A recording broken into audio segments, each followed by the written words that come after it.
Everyone, ভিডিওটা একটু দেরি করে আসলো। লোকনাথ পুজোর দিন তোলা। তো আমরা লোকনাথ পুজোর দিন সন্ধ্যেবেলায় চলে গেছিলাম লোকনাথ ঠাকুর দেখতে মন্দিরে। মাতালগড়, আমাদের শান্তিপুরের মাতালগড়ে একটা লোকনাথ মন্দির আছে, এখানে গেছিলাম।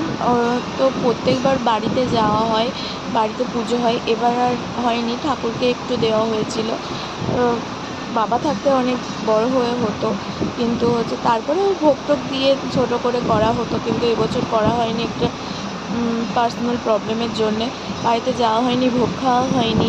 মনটা খারাপও লাগছিল। এখানে গিয়ে দেখলাম ঠাকুরের আশীর্বাদে আমি ভোগও পেয়ে গেলাম, ঠাকুরের পায়েস। হয়তো চেয়ে পেয়েছি, কিন্তু পেয়েছি তো আর কি, সেটাই বলো, সেটাই কতজনের ভাগ্যে হয়। আমি, আমার বর আর আমার ছেলে গেছিলাম। তো আমাদের তারপরে একটা জায়গায় নেমন্তন্ন ছিল, সেখানেও দেখো ঠাকুরটা অসাধারণ। এই ঠাকুরের মাথায়